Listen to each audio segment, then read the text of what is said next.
Aproveite esse livro sacerdotal. Usa o presente com Deus, mas prepara o nosso coração, não para ouvir o que queremos ouvir, mas para ouvir a sua voz. Amém.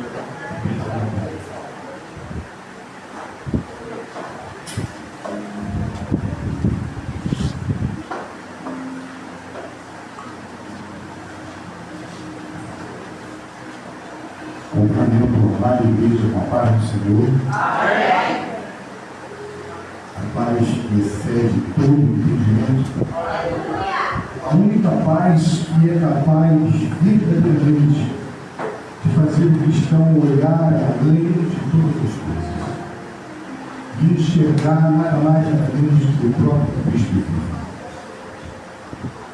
Amados, abram suas Bíblias do Evangelho de Mateus, no capítulo 9, a partir do versículo 35. Evangelho de Mateus, capítulo 9, a partir do versículo 35. Quando nós estamos atentos dentro do culto, sensíveis à voz de Deus, conseguimos enxergar e ver e ouvir Deus falando conosco a todo momento, em todas as situações. Hoje nos foi dito que Isaías simplesmente se fez desde Cristo em meio a uma pergunta do Senhor a quem vive. E o Filho do Homem, representando Cristo, disse: vive. Se nós olharmos, foi simplesmente um profeta dizendo assim: eu vou e vou profetizar. Mas ele estava profetizando algo ainda maior. O próprio Filho de Deus se fazendo carne e andando entre nós, fazendo a gente desfrutar da sua presença e de verdadeira vida. Amém? Diz assim a palavra do Senhor: e percorria Jesus todas as cidades e aldeias, ensinando nas sinagogas deles, e pregando o evangelho do reino, e curando todas as enfermidades e moléstias entre o povo. E vendo a multidão, teve grande compaixão deles, porque andavam desgarrados e errantes como ovelhas que não têm pastor. Então disse aos seus discípulos: a seara é realmente grande, mas poucos são os ceifeiros. Rogo ao Pai, pois, ao Senhor da seara que mande ceifeiros para a sua seara. Podeis assentar.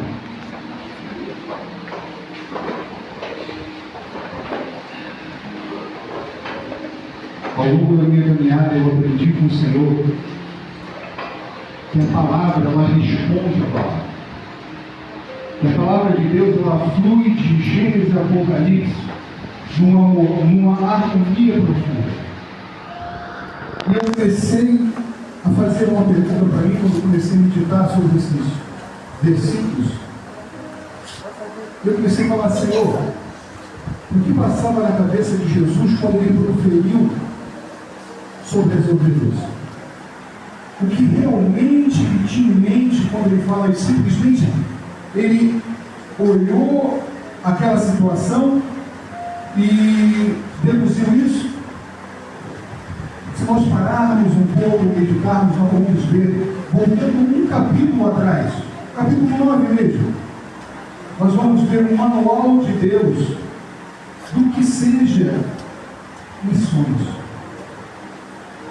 E nós começamos o capítulo 9 justamente com quem? Um paralítico. Correto?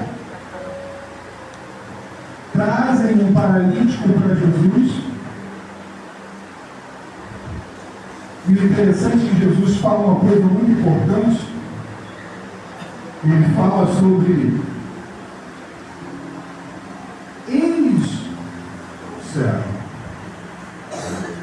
Ou seja, alguém trouxe aquele paralítico. E eu parei e meditei sobre isso e vi que muitas das vezes a nossa bênção, outras pessoas vão acreditar primeiro que nós. É verdade.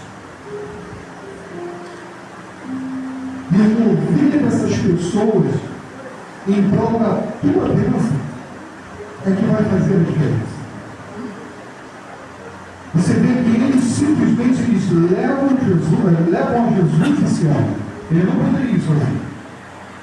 E ele é levado por essas pessoas que acreditaram que tudo aquilo que era falado até aquele momento de Jesus poderia acontecer com aquele amigo deles. E nós vemos o quê? Duas situações disso. Primeiro, quando Jesus fala, perdoados estão os seus pecados, ele vê eles trazendo, perdoados estão os seus pecados, muitos razões em seus corações. A Bíblia, quando fala coração, ela fala mente. É aqui que a gente trava nossas batalhas. As maiores batalhas do ser humano na mente. Se o ser humano perde a autoridade aqui, ele perde toda a sua vida. E nesse momento, ele ouve o pensamento dessas pessoas que falam, ele blasfema. Jesus vira e fala, eu tenho mais fácil. Eu dizer para ele que os seus pecados estão perdoados, ou levanta ele.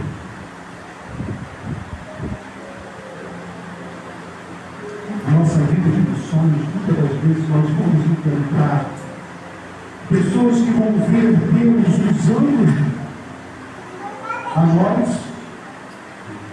e mesmo assim criarão barreiras para admitir que é o Senhor Jesus. Precisamos de discernimento a todo instante de todas as coisas. E esse discernimento vem com a intimidade do nosso Senhor. É através dessa intimidade que Deus vai mostrar exatamente o que está acontecendo ao nosso redor. Muitas das vezes a gente diz assim, eu não sinto Deus, eu não conheço Deus, eu não consigo ouvir a Deus. Ontem eu estava saindo do trabalho e eu pensei, Senhor, eu não falei com o Senhor hoje, não vi tua voz. Eu não senti a tua presença. Eu falei isso. E de repente começou a vir aquela brisa, aquele vento, tocando em mim. E o Espírito do Senhor me fez lembrar. Eu me revelo através da minha graça. Ele tem ouvido os outros.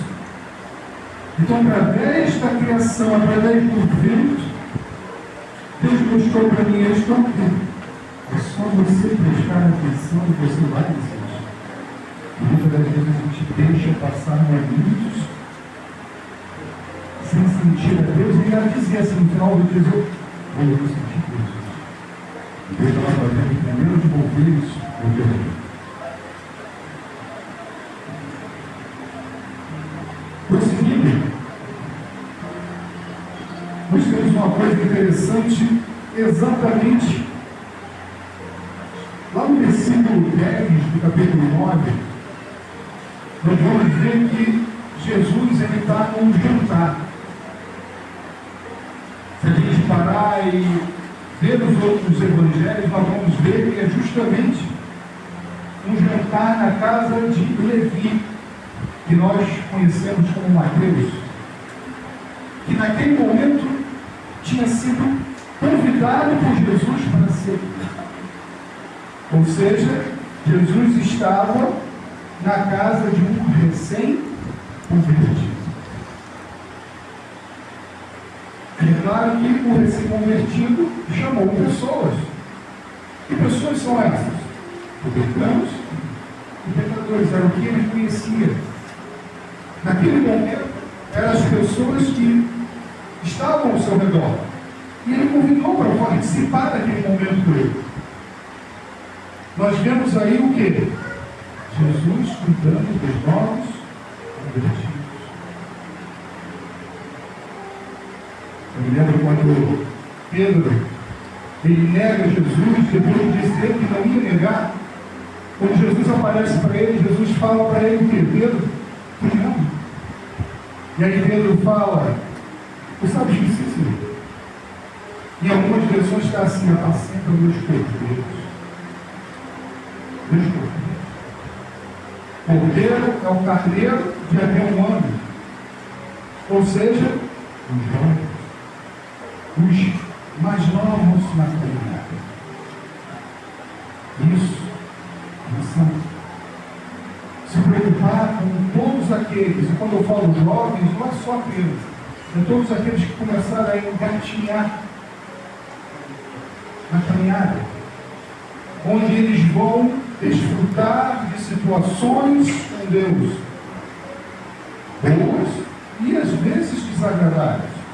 Porque quando a gente aceita Jesus, a gente pensa que tudo mudou. A partir daquele momento, a gente vai ter uma vida diferente.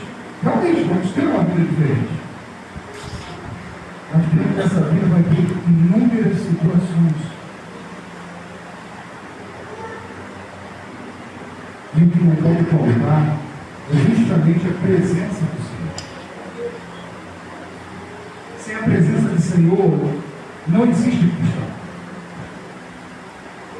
Existe. Como nós vamos ver aqui durante o capítulo 9, nós vamos ver escribas, fariseus, doutores da lei. Como está a presença de Deus na tua vida? Como nós estamos levando essa presença? Todos os dias. Como um servo em Deus? Ou como um pai e um filho? O nosso relacionamento com Deus, como está? De que forma nós estamos levando essa intimidade com Ele, essa presença que tem, que como foi dito aqui, fluir. Muitos falam assim, existe uma luz no fim do túnel. No cristão não existe luz no fim do túnel.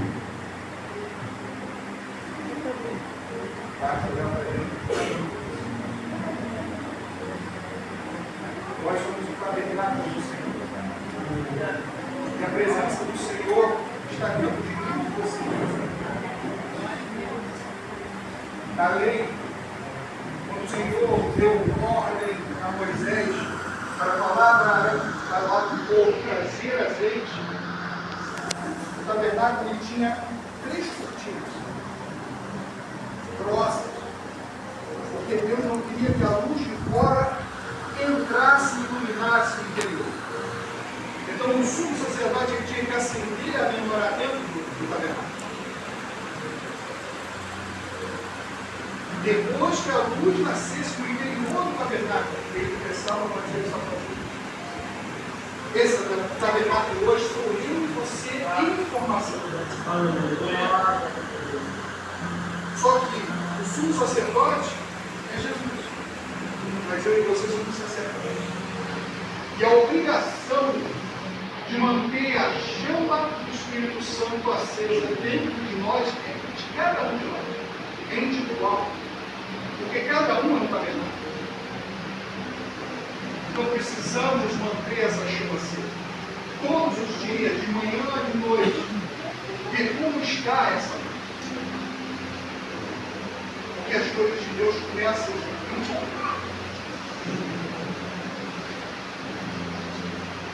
Ezequiel é ensinado assim, ele fala no tempo, capítulo 47.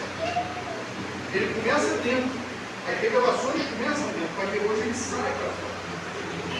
E tem coisas que não se vê dentro do vídeo, mas não se vê fora. Tem mais, né? Assim é a nossa vida. Aquela água é o Espírito Santo que nasce dentro de nós, mas tem que jorrar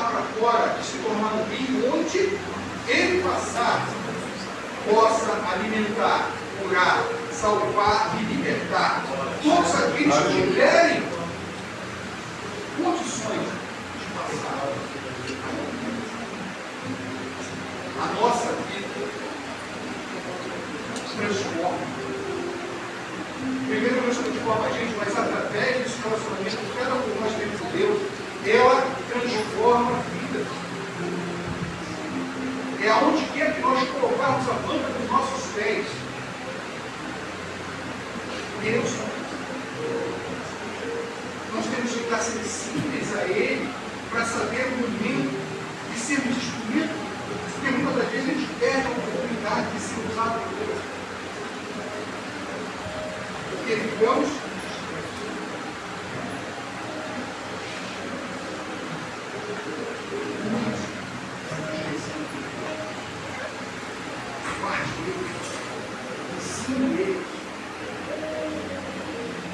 prepare ele para aquilo que vai ser enfrentar. Quando nós estamos aqui, tem uma coisa. Quando a gente está lá fora, nem sempre estamos juntos. Mas se a igreja soubesse quanto ela é forte, poderosa, cada um de nós cuidava muito das costas dele. Sem olhar simplesmente porque, olha, aí ele tem um melhor que Deus. Ele fala mais bonito que eu. Não vou legal. Não. Cada um de nós cuidamos dos outros. E é justamente através disso que se tornamos poderosos. Só que a igreja hoje, ela é dividida. Porque cada um pensa numa coisa. Todo mundo pensa no que é melhor para a nossa denominação e esquece do que é melhor para Cristo. O que é melhor de Cristo nos usar. Vamos nos unir mais.